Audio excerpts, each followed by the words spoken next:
So we know soccer is a global game here, but are there certain fans that are bigger fans and then wind up not trading as a result? Definitely. We definitely see that across the globe. Latin America stands out as being the place where when the games are on, traders are totally shutting it down. And then you see North America in the middle, which is a little bit surprising. And then Europe at the bottom. So that graphic shows that Europe doesn't just obsess so much when it comes to traders watching World Cup games. Totally surprising. I would have thought that Europe for sure would have been the ones that checked out on vacation 9-hour lunches. You would think so. That's why it's good to look at the data. Sometimes these stereotypes aren't that true. North America is actually dropping more than Europe is, which is really especially after Sunday's game, but that's a whole different story. Definitely. But what about England in particular? They have something a little bit different when they're trading technology. Yeah, England in particular, and it's funny because they're already out of the tournament regardless of what happens today. They're the only country where the fans, the traders there, will end up dropping their trading volumes more for the other games than for games of England. In every other country, you'll see the drops are more when obviously it's your own country's game. But that doesn't happen in England.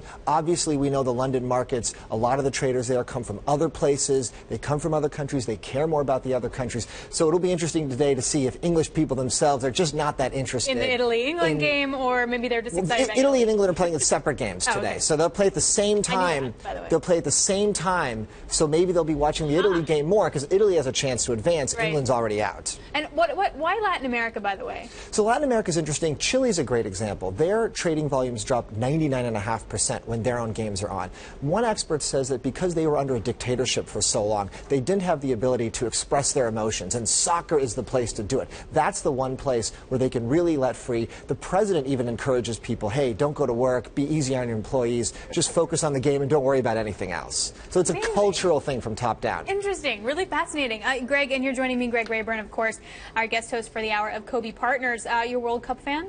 I am. Do you play hooky when the USA plays? You know, I do. And I think, but I'm just sitting here listening to Eric, and I think you gave the most rational explanation that I've heard so far for why the VIX is at all-time lows.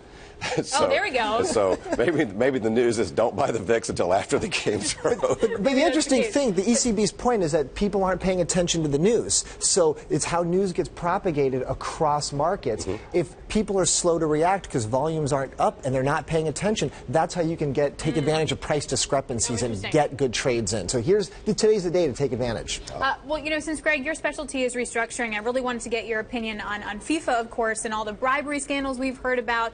Perhaps even match rigging and stuff. I mean, how do you change an institution like that? You know, you have to actually start at the top because those are pretty extreme issues to deal with. So incremental approaches to that won't work. Anytime you have an institution, whether it's the NCAA or whether it's FIFA or something like that, that has issues that go directly to the integrity of the organization, you can't do it, you know, with the same team that's in control. You have to make a change at the top. So is it specific management, or are we talking structural at well, the end of the day? you may need structural change, right, at the end of the day, but to get there, you've got to start at the top and then work down. You know, trying to say, well, okay, we're aware of this and we'll fix this, and you know, we're going to institute new policies. That's all. It's ridiculous, right? I mean, because your integrity is what's at stake, and those types of incremental approaches aren't going to work. Do you find that some of these organizations that are not company-based, right? Obviously, FIFA is not a stock that you can buy.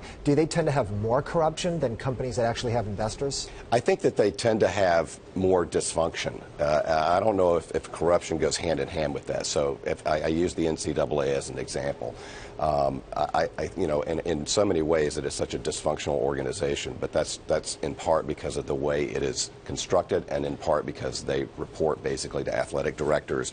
You know, you have a kind of a convoluted model that is not a business model, right, where you have the same sort of accountability and the same sort of focus. And no, at the end of the day, right? Well, shareholders might care, but fans don't. FIFA sold all the tickets, exactly. You know, so they're good to go for the World Cup.